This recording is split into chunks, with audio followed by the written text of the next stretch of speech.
নমস্কার, অভিষেক দা বংয়ের আরেকটা নতুন অধ্যায়ে আপনাদের সকলকে স্বাগত জানাই। আজ হচ্ছে শুক্রবার, সকাল এখন 7:30 বাজে। আমার একটু দুধ আর সুজি এইসব কেনার ছিল, তাই ভেতরের গ্রসারি স্টোরটাতে এসেছি জিনিসপত্রগুলো কিনতে। ওদিকে অভিরা ঘুমোচ্ছে আর ঘর মোছার দিদিও চলে এসেছে, তাই দিদিকে বললাম তুমি একটু খেয়াল রেখো ও ঘুমো, আমি চটপট গিয়ে জিনিসগুলো নিয়ে আসি।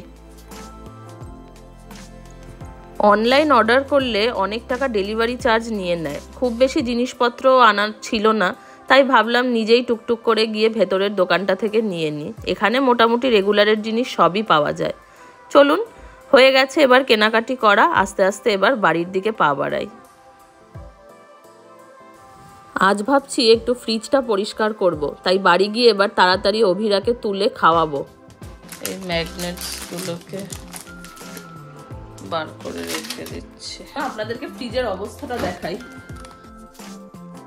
নতুন বাড়িতে শিফট করার পর থেকে আর সময় পাইনি ফ্রিজটা পরিষ্কার করার। ডিপ ফ্রিজে যেহেতু মাংস থাকে তাই বেশি নোংরা হয়েছে ডিপ ফ্রিজটা। আর আগে আপনাদের সাথে একবার শেয়ার করি আমার ফ্রিজটার কি দশা। এই দেখুন, এখানেও এই সবজির ট্রেটা পুরো নোংরা, একদম অ্যাকুমুলেট হয়ে রয়েছে। এইখানেও আমি সব সরাচ্ছি, এবার সরিয়ে ফাঁকা করছি। এতদিন আমি একা একাই ফ্রিজ পরিষ্কার করতাম, কোনোদিনও বাইরের হেল্পিং হ্যান্ডের সাহায্য নিইনি। কিন্তু আজকাল এই সব কাজে ঢুকলে দেখি অভিরা খুব কান্নাকাটি করে, আর ওর খাওয়া, ঘুম, স্নান এগুলো একটু হ্যাম্পার হয়। তাই আজ ভাবলাম একটু ভালো করে করাও প্রয়োজন, অথচ অভিরাকেও ছাড়তে পারবো না। তাই আমার হেল্পিং হ্যান্ড অভিজিৎকে আজকে ডেকেছি, ও আমাকে একটু সাহায্য করবে ফ্রিজটা পরিষ্কার করতে। ও বলল ও আসার আগে আমি যাতে ফ্রিজটা তাড়াতাড়ি খালি করে রাখি, তাই জন্য সকালবেলায় ঘুম থেকে উঠে অফ করে রেখেছিলাম ফ্রিজটা। এখন সব জিনিসপত্র বার করে খালি করে ফেলছি। এত নোংরা হয়েছে, খালি করার পর বুঝতে পারছি চারিদিকটায় ছোপ ছোপ দাগ হয়ে গেছে ফ্রিজে। র্যাকের শেলফ লাইনারগুলোরও খুব খারাপ অবস্থা, এগুলোও ধুতে হবে।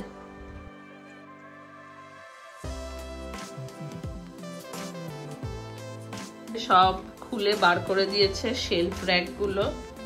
কি অবস্থা, এই দেখুন, এই লাইনারগুলোর তো ভয়ঙ্কর যাতা অবস্থা। এইখানে ফ্রোজেন সেকশনও সব বার করে দিয়েছে, আর এই যে এগুলো সব খুলে দিয়েছে। আমরা এই বাড়িতে শিফট করেছি প্রায় 6 মাস। আসার পর থেকে ফ্রিজ সরিয়ে আর পরিষ্কার করা হয়নি, তাই পিছনটায় দেখুন কত নোংরা জড়ো হয়েছে।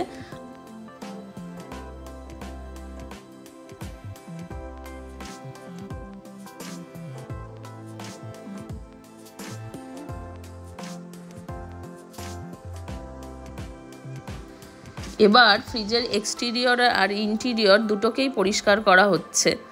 অনেক নোংরা ছিল, তাই বারবার করে সলিউশন দিয়ে পরিষ্কার করে আবার জল দিয়ে মোছা হচ্ছিল।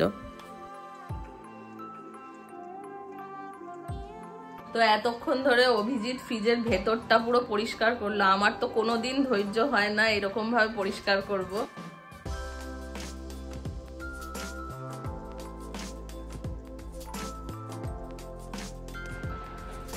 এখন আপাতত ফ্রিজের এই ইনার বডিটা পরিষ্কার করা হয়েছে আর আউটার পার্টটা পরিষ্কার করে দিয়েছে। এবার এই শেলফ টেলগুলো পরিষ্কার করবে, করে তারপরে আবার সব অ্যাসেম্বল করবে নিজের জায়গায়। এই ফ্রিজটার বয়স প্রায় 11 বছর, কিন্তু পরিষ্কার করলে প্রত্যেকবার নতুনই মনে হয় আমার।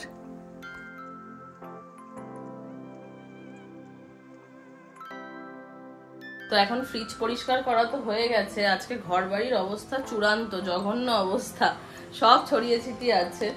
এই যে এখানে ফ্রিজের সব জিনিসপত্র নামানো, এগুলোকে সব ফ্রিজে আবার তুলতে হবে।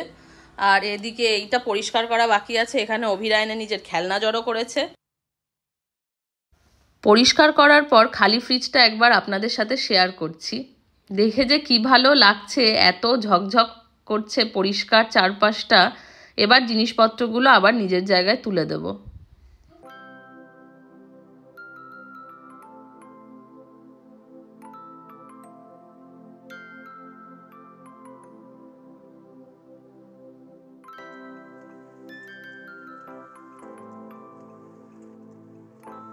কথা হচ্ছে যে আমাকে এই জিনিসপত্রগুলো সব দেখে বেছে তুলতে হবে, কি কি তোলার আছে, কি কি বাদ দেওয়ার আছে।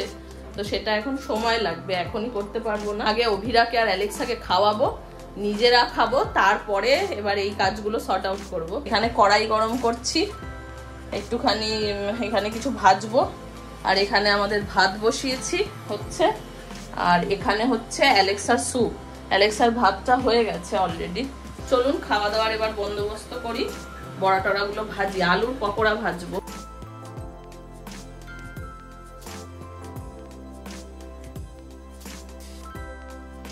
যতক্ষণে আলুর পকোড়াটা হচ্ছে ততক্ষণে ভাবলাম অল্প অল্প করে জিনিস ফ্রিজে রাখতে শুরু করি। তার কারণ অভিরাকে আবার খাইয়ে ঘুম পাড়াতে হবে। ওদিকে বেশি দেরি হয়ে গেলে আবার ও কান্নাকাটি করবে না ঘুমোতে পারলে। আমার ফ্রিজার সেকশনটাতে খুব বেশি জিনিসপত্র থাকে না। ওই একটু দুধ, মাখন, একটু ড্রাই ফ্রুটস, একটু নারকেল, এইসব জিনিসই থাকে। এদিকে পকোড়াটাও মোটামুটি একটা পিঠ ভাজা হয়ে গেছে, উল্টে দিয়ে এবার ডিমগুলো রাখছি। পকোড়া ভাজা হয়ে গেছে, এবার অভিরাকে খাইয়ে দিয়ে তারপর ফ্রিজের বাকি জিনিসগুলো চটপট তুলে দেব। খাওয়া দাওয়া সেরে এবার জিনিসপত্রগুলো ফ্রিজে অর্গানাইজ করছি সব কিছু। দাঁড়ান আপনাদের সাথে শেয়ার করছি কিভাবে আমি জিনিসগুলো অর্গানাইজ করে রাখলাম।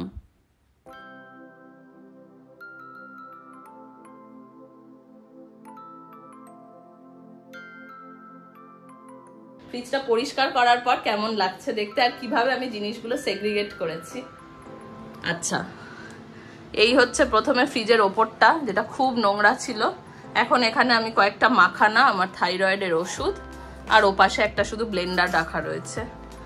তারপর আসি এইখানে, এটা হচ্ছে আমার ম্যাগনেটিক ওই রাইটিং বোর্ডটা, আর এখানে হচ্ছে ম্যাগনেটসগুলো ঘুরতে গেছি যেখানে। আর এইটা হচ্ছে তলাটা, এটা ভীষণ নোংরা ছিল। আচ্ছা, এই হচ্ছে আমার এবার ডিপ ফ্রিজ। এখানে একটুখানি ওই পোস্ত, এখানে একটু সসেজ, এটা একটা নাগেটস, আর এটা একটা চকলেট, এইটুকু রাখা আছে। আর এই দিকে আছে হচ্ছে কিশমিশ, আইস ব্যাগ রাখা রয়েছে, ব্যথা ট্যাথা লাগলে দরকার পড়ে। আছে বাটার, দুধ, আর একটু টুকটাক নারকেল কোড়া ছোটোখাটো খাবার দাবার আছে। আর ওপরে আছে হচ্ছে একটু গোটা নারকেল, আর এটা হচ্ছে চকো চিপস। এই হয়ে গেল ডিপ ফ্রিজার। এবার আসি নর্মাল ফ্রিজে। নর্মাল ফ্রিজে এখানে ডিম, এইখানে আছে হচ্ছে একটু ফ্রুটস, এইগুলো হচ্ছে আমার ভ্যানিলা এসেন্স। এই পোস্তর প্যাকেটটা এখন ইউজ করছি, এটা কাটা আছে তাই। এটা হচ্ছে পোস্ত বড়ি, এগুলো আমি ফ্রিজেই রাখি তাহলে নষ্ট হয় না। কি আছে? হ্যাঁ দেখাচ্ছি। এইখানে আছে হচ্ছে সব সসগুলো, কাসন্দ, এটা চিলি সস, এটা টমেটো সস, শেষ হয়ে এসছে, টমেটো সসটা কিনতে হবে। এখানে আছে একটু আচার, এটা আছে রেড চিলি সস, এটা টোবাস্কো সস, আর এটা হচ্ছে চালতার আচার। এই হচ্ছে নিচের সেকশন। এইখানে আপাতত ডিম ছাড়া আর কিছু নেই। এইখানেও আছে বিশেষ কিছু, আমার ফ্রিজে জমা থাকে না। আচ্ছা, চিল ট্রেটা দেখাই। এই যে চিল ট্রে, এখানে আছে হচ্ছে একটুখানি 2 প্যাকেট চিজ, আর এটার মধ্যে বাটার নেই, এটা ফাঁকা, বাটারটা কেটে রাখতে হবে, সময় পাইনি। আচ্ছা দাঁড়াও 1 মিনিট দেখতে দাও। আচ্ছা, এইখানে আছে হচ্ছে কড়াইশুঁটি ছাড়ানো একটুখানি। এইটা টুটি ফ্রুটি, এটা আমি গনাইকে বলেছি এটা ইঁদুর মারার ওষুধ, না হলেও এটা খুলে খেয়ে নেবে। আচ্ছা, এইখানে আছে হচ্ছে একটু সুজি, ওটা পনির, আর এখানে আছে একটু ব্রেড, আর এটা একটা চকলেট আছে, আর এখানে আছে হচ্ছে সবজি, খুব সামান্য অল্প কিছু সবজি। আমার ফ্রিজ খুব বড়ও না আবার খুব ছোটও না, যতটুকু এমার্জেন্সির জন্য প্রয়োজন আমি ততটুকুই ফ্রিজে প্রিজার্ভ করি। অতিরিক্ত জিনিসপত্র কিনে এনে আমি একেবারেই ফ্রিজে জমাই না, তার কারণ ফ্রিজের জমানো জিনিস খেতে আমার ভালো লাগে না। আর আমাদের বাড়ির কাছাকাছি হচ্ছে বাজার, তো যেটা লাগে সেটা আমি ফ্রেশ কিনে নিয়ে আসি, যেটুকু খাওয়া হয় থাকে। আর অভিষেক না থাকলে তো খাওয়া দাওয়া আরোই কম হয়, যার জন্য বাজারও কম, ফ্রিজের স্টকও কম। অভিষেক থাকলে তখন আবার একটু ফ্রিজ ভরা ভরা থাকে। তো আপাতত বলেই দিলাম আমার ফ্রিজে কি আছে।